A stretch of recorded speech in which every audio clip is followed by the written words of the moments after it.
What's good, Big Blue Nation? Your boy Big Blue Steph back at you with another video. This one 2 days into free agency 2026. The Giants have been semi-active, especially on the home front. Yeah, it's been kind of interesting. Won't say I've been like super duper excited, but I've been happy overall.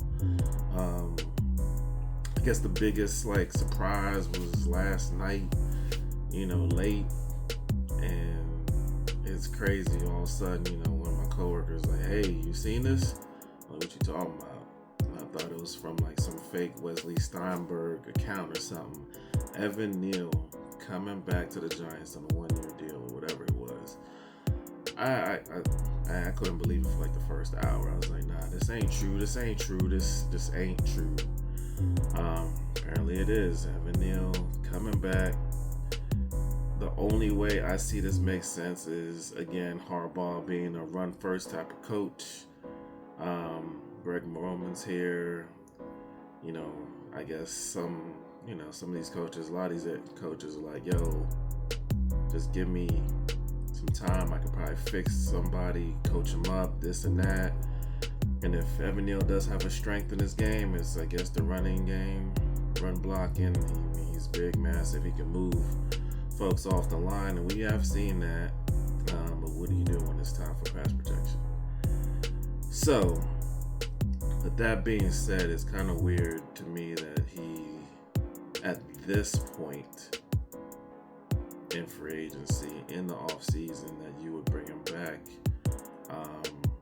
I'm sure you probably could have drafted somebody in the 6th round who can probably give you what he gives you. I mean, yeah, he's a freak of nature, size-wise, and all this and that, and strength, and quote-unquote athleticism. But, I haven't seen actual contract terms as far as the pricing, but I wouldn't be surprised if one of those 3 6-rounders we could have got somebody else cheaper, coach him up, maybe also can be decent in pass protection, but whatever. So that was a big shot, Evan Neal, whatever. I will say probably my happiest free agent signing was a re-signing Jermaine Illuminor. I think if nothing else, that solidifies at least part of the right side of the line. It's continuity. He's here with the Giants. Of course, new coaching staff, but hey, at 3 years, 39 mil, 26 guaranteed. It wasn't like we broke the bank to try to get him back, but he's back, so we'll take it. Hopefully he continues on the upward swing in his career. Was it Andrew Whitworth played until he was 40 or whatever it was, so hopefully, Illuminor can continue to be, quality tackle that we can rely on, and we still should address that in the draft if possible. Another signing if possible. We don't know what we're going to do with Marcus Bowe. We don't know if we're still on the white dude or the right guard. Played with Cleveland last year. Maybe he's still out there, so maybe that's something we could do. We'll see. But yeah, it's just crazy going back to Evan Neal, like all the moves that we didn't make, but we make that move. I'm like, all right, whatever. I did see we got Stinney back, and Stinney ain't no real starter, so we're building depth. I would have loved to at least get GVR, Graham Roten, back before we got freaking Evan Neal back, but we'll see. And that's even if GVR wants to play anymore. But Stinney's a decent quality depth piece. Maybe on the left side, maybe on the right side. Schlotman would have been another person would love to have back just in case. But hey, we got Illuminor, we got our depth pieces. Not sure who really is going to start at right guard. Are we really going to put Bowe in there? I don't know if he's built for that at this point, but whatever. The other pieces, it was nice to get Patrick Ricard. Baltimore Giants or the New York Ravens, however you want to slice and dice it. Darius Washington, I think he'll be a nice piece who probably wouldn't be surprised if Newbin sits on the bench a little bit. Once Washington gets himself kind of entrenched in the lineup. I wasn't tripping off of Wan'Dale Robinson. You know, it's a nice piece to have, but not at no 19 mil. Of course, he followed Dayball down there to Tennessee. And I guess as Giants fans, we tend to kind of overvalue our own players and, you know, so-and-so's going to get this and that on the open market, blah, blah, blah. You know, they were talking about Wan'Dale can get upwards of 20 plus. He didn't. He went to Tennessee with somewhere was familiar. No other team wanted to overpay for Wan'Dale, and I guess Wan'Dale wanted to be in a familiar place with a coach who will use his talents. So, I mean, it is what it is with Wan'Dale. You know, it would have been nice to have, but if he's not a perfect fit for Harbaugh, Nagy's, Roman's offense, then, you know, he could go. He was expendable. Same thing with Flott. It would have been nice to have him back, another continuity piece in the secondary. Greg Newsome, you know, seems like there's some potential there, but if we're going on the last year or so, it's pretty dicey to see if he's going to be our number 2 corner or can he elevate to 1. You know, Debo Paulson is number 2, whatever. Can we find a way to get a fairly top-notch corner in the draft? You know, Mansour or something like that. Chris Johnson. I don't know. It's going to be interesting for this draft, but I mean, with all the moves we've made so far, it's been interesting. You know, I'm happy to have Illuminor back. I guess the emphasis on the running game is really going to be there with Patrick Ricard. Pancake Pat, some people call him. You know, Darius Washington. Tremaine Edmonds. That was a pickup that I definitely was looking forward to once I heard he might be made available either through trade. And I guess it kind of worked out that we didn't trade and give up any assets to get him, you know, and we were able to sign him outright, bring some respectability to our linebacking core, you know, add Michael McFadden. If the draft plays out the way a lot of people are hoping, maybe we still get Sonny Styles at 5, so that linebacking core could be pretty athletic. You know, Tremaine downhill, Sonny kind of semi downhill, but also athletic and can cover some.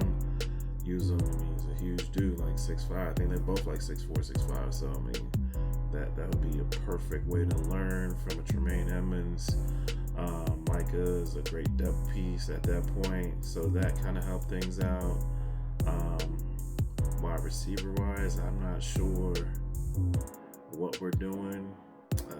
You know, we're banking on Leak being back to better than before, or at least what he was before.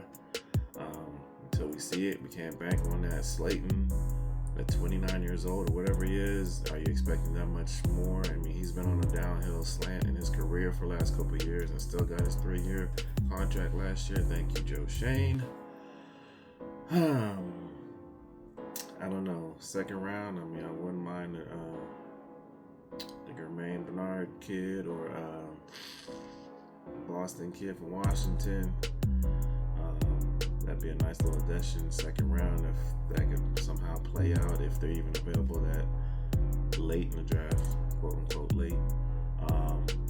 Yeah, it's just a lot of, you know, small pickups. You know, I'm glad we got a decent punter, or more than decent. We got a good punter, we got a decent kicker, and if nothing else, Ben Stalls is still there to kind of solidify at least 40 and under. You know, he's gonna make the kick, he's gonna make the extra point. Jason Sanders, you know, we'll see what he's got coming back from not playing for a whole year. Yeah, free agency has been quite interesting. Like I said, I've been overall kind of happy with what we've done.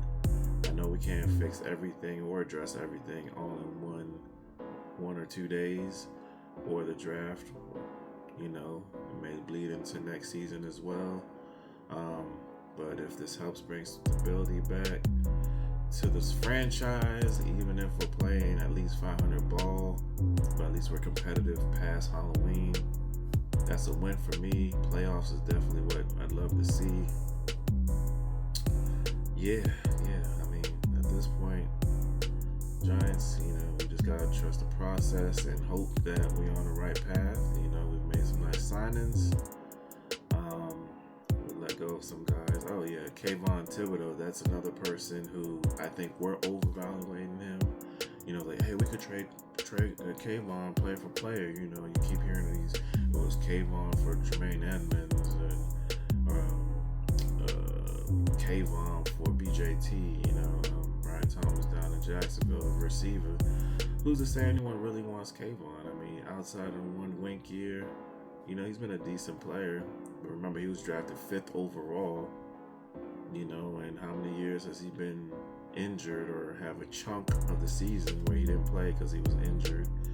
Didn't finish this past year, you know, on the playing field. So that's another year where, you know, you're hoping maybe to trade him, and then everyone's talking about maybe we get a second, then it was a third, then it was a fourth. Who knows? Maybe we just keep him into the season, and if he's balling out, maybe, you know, you can trade him before the trade deadline and get something decent for it. But no one's really saying like, oh yeah, we gotta have Kayvon. I mean, from a 5th overall pick 4 or 5 years ago to now, like, hey, maybe we can get a 4th rounder. Who's to say, hey, the Giants are, you know, stuck with this dude? You know, why should we have to trade and give up premium assets when we could wait a year? It's not like he's making that much of a difference to a team, you know? But anyway, free agency lives on. I'm looking forward to seeing what else we do. And at this point, just rocking with the Big Blue. Whatever we do, be right there with y'all. Signing off, Big Blue Steph. Later.